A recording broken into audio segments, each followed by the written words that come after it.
সারাদিনের নিউজ বৃত্তান্তে আপনাদের স্বাগত। সারাদিনের বাছাই করা খবরের আপডেট নিয়ে আপনাদের সঙ্গে আমি অনিন্দিতা। আজকের বিশেষ বিশেষ খবরগুলো এক নজরে।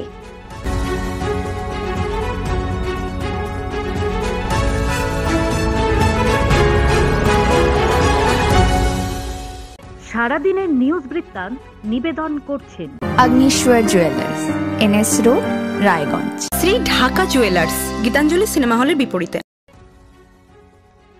তুফানগঞ্জ শহরে জনসংযোগ করলেন কোচবিহার জেলা তৃণমূল কংগ্রেস সভাপতি অভিজিৎ দেব ভৌমিক। বুধবার সকালে কোচবিহার জেলার তুফানগঞ্জ শহরে সকালে আসেন তৃণমূল জেলা সভাপতি অভিজিৎ দেব ভৌমিক। এদিন তুফানগঞ্জ শহর তৃণমূল সভাপতি সহ কর্মী সমর্থকদের সাথে নিয়ে তুফানগঞ্জ শহরের বিভিন্ন এলাকা ঘোরেন এবং এলাকার সমস্যা নিয়ে সাধারণ মানুষের সাথে কথা বলেন।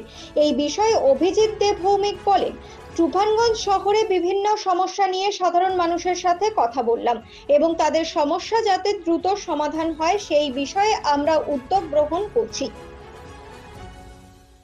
বন্যা প্লাবিত এলাকায় অভয়া ক্লিনিক জুনিয়র ডাক্তারদের। মালদা মেডিকেল কলেজের জুনিয়র ডক্টর ও রেসিডেন্ট ডক্টর অ্যাসোসিয়েশনের উদ্যোগে অভয়া ক্লিনিক মানিকচক ব্লকের বন্যা প্লাবিত ভূতনি থানার আমতলা নন্দিটোলা উচ্চ বিদ্যালয় প্রাঙ্গণে গঙ্গা ভাঙন ও প্লাবনের ফলে এই এলাকার মানুষ প্রায় 1.5 মাস ধরে জলবন্দী।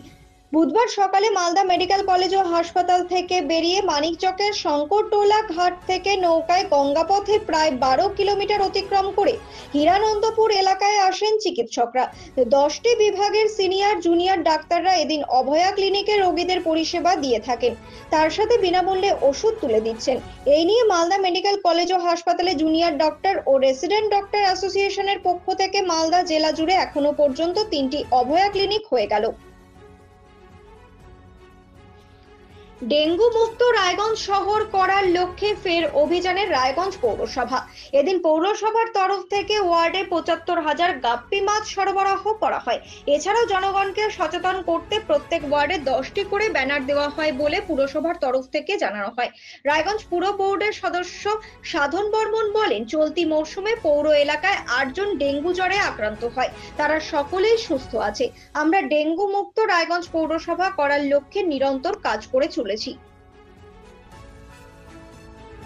রান্নাঘরের জানলার নেট কেটে গ্যাসের সিলিন্ডার ও রান্নার সামগ্রী নিয়ে চম্পট দিল চোর। ঘটনায় চাঞ্চল্য রায়গঞ্জের দেহশ্রী মোড় এলাকায়।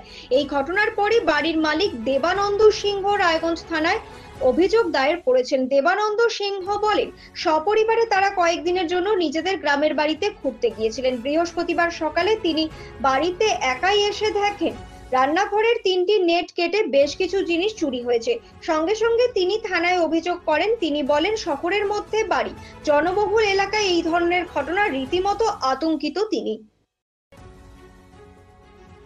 পুলিশ হেফাজতে জেরার পর মিলল সাফল্য। 3 চোরের কাছ থেকে উদ্ধার হলো চুরির 4টি রূপোর বালা, 2টি দামি মোবাইল ও কিছু টাকা। উত্তর দিনাজপুরের হেমতাবাদ থানার ঘটনা এটি। প্রসঙ্গত, গত রবিবার একাধিক চুরির মামলায় 3 জনকে গ্রেফতার করেছিল পুলিশ। মানিক সরকার, বিনয় দাস, শিবনাথ দাস নামের এই 3 দুষ্কৃতীকে হেফাজতে নিয়েছিল পুলিশ। এরপর তাদের থেকে উদ্ধার হয় এই সমস্ত সামগ্রী। বুধবার পুনরায় তাদের রায়গঞ্জ জেলা আদালতে পেশ করা হয়। প্রতিদিনের প্রতি মুহূর্তের খবরের আপডেট পেতে চোখ রাখুন নিউজ বৃত্তান্তের ফেসবুক পেজে। সাবস্ক্রাইব করুন নিউজ বৃত্তান্ত ইউটিউব চ্যানেলকে। স্বচ্ছতা হি সেবা বিষয়ক বিবিধ অনুষ্ঠান আয়োজিত হচ্ছে 17 সেপ্টেম্বর থেকে 2রা অক্টোবর পর্যন্ত। তারই অঙ্গ হিসেবে প্রশাসনিক উদ্যোগে বুধবার দুপুরে একটি সাইকেল র্যালি আয়োজিত হয়। উদ্দেশ্য জনগণকে স্বচ্ছতা বিষয়ে অবগত করা। কর্ণজোড়া উচ্চ বিদ্যালয়ের ছাত্রছাত্রী সহ স্বনির্ভর গোষ্ঠীর সদস্যরা এই র্যালিতে অংশ নেন। এছাড়াও এদিন কর্ণজোড়া উচ্চ বিদ্যালয়ের মাঠে একটি পথনাটিকা অনুষ্ঠিত হয়। এই প্রসঙ্গে রায়গঞ্জ মহকুমা শাসক কিংসুক মাইতি বলেন, জনগণকে স্বচ্ছতা নিয়ে সচেতন করার লক্ষ্যে র্যালির পাশাপাশি পথনাটিকা প্রদর্শন করা হয়। কারণ হিসেবে তিনি জানান, সরকারিভাবে যতই উদ্যোগ নেওয়া হোক, মানুষ সচেতন না হলে বা এগিয়ে না আসলে কোনো প্রকল্পই সাফল্য লাভ করে না। সাইকেল আরোহী সহ নাট্য দলের সকলের চেষ্টাকে সাধুবাদ জানিয়েছেন তিনি জানান, নাটক দলটি সুন্দরভাবে বার্তাটি মঞ্চস্থ করেছেন। রায়গঞ্জ ব্লক সমষ্টি উন্নয়ন আধিকারিক, কর্ণজোড়া উচ্চ বিদ্যালয়ের প্রধান শিক্ষক সহ সকল আধিকারিকদের প্রচেষ্টায় এই কর্মসূচিটি সফলভাবে সম্পন্ন করা সম্ভব হয়েছে বলে জানিয়েছেন তিনি। বুধবার দুপুরে হেমতাবাদের বিজেপি দলীয় কার্যালয়ে যথাযথ মর্যাদার সাথে পণ্ডিত দীনদয়াল উপাধ্যায়ের জন্মদিবস পালন করা হলো। এদিন বিজেপির দলীয় কার্যালয়ে আয়োজিত অনুষ্ঠানে দীনদয়াল উপাধ্যায়ের ছবিতে পুষ্পার্ঘ নিবেদন সহ তাকে মিষ্টিমুখ করার পাশাপাশি তার জীবনের বিভিন্ন দিক নিয়ে আলোচনা করা হয়। বিজেপির হেমতাবাদ মণ্ডল সভাপতি বিপ্লব সরকার, যুব মোর্চার সভাপতি সুজিত কুমার শীল, মিল্টু রায় সহ ও অন্যান্যরা উপস্থিত ছিলেন এদিনের এই কর্মসূচিতে। পাশাপাশি এদিন বিজেপির হেমতাবাদ মণ্ডল সভাপতি বিপ্লব সরকারের উদ্যোগে এলাকার অনাথ শিশুদের মধ্যে বস্ত্র বিতরণ করা হয়। রাতের অন্ধকারে চা বাগানের এলাকায় ঘুরে বেড়াচ্ছে চিতাবাঘ। আর চিতাবাঘের ঘুরে বেড়ানোর সেই ভিডিও মুহূর্তের মধ্যে ভাইরাল হয়ে পড়ে সোশ্যাল মিডিয়ায়। মেটালি ব্লকের চালসা মেটালি রাজ্য সড়কের আইভিল মোড় সংলগ্ন এলাকার ঘটনা।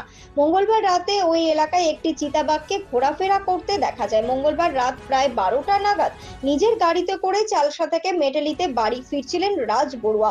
ওই সময় একটি বড় চিতাবাঘ রাস্তা পার হয়ে ইনডং চা বাগানে ঢুকে যায়। চিতাবাঘের রাস্তা পারের সেই ভিডিও ক্যামেরাবন্দি করেন তিনি। চিতাবাঘ দেখে আতঙ্কিত হয়ে পড়েন গাড়িতে থাকা সকলেই। ওই এলাকাটির পাশেই রয়েছে ইনডং চা বাগান ও চাপড়ামারি জঙ্গল। উল্লেখ্য, এর আগেও ওই এলাকায় চিতাবাঘ দেখার ঘটনা ঘটেছিল। এবার রাতের অন্ধকারে এলাকায় চিতাবাঘের ঘোরাফেরা করার ঘটনায় অনেকটাই আতঙ্কিত হয়ে পড়েছেন পথ চলতি জনগণ। চালসা মেটালি রাজ্য সড়কের রোজ কয়েক হাজার জনগণ গাড়ি সহ যাতায়াত করেন। পুনিয়া স্কোয়াডের রেঞ্জার সজল কুমার দে বলেন, রাতের অন্ধকারে চা বাগান সংলগ্ন এলাকার সড়কে যাতায়াত করার সময় সাবধানতা অবলম্বন করা উচিত। ওই সময় চিতাবাঘ সহ অন্যান্য বন্য প্রাণীর রাস্তা পারাপার হতে পারে। সারাদিনের নিউজ বৃত্তান্ত আজ এই পর্যন্তই। সঙ্গে থাকুন, দেখতে থাকুন, চোখ রাখুন নিউজ বৃত্তান্তে। নিউজ বৃত্তান্ত, হলুদ নয়, স্বচ্ছ।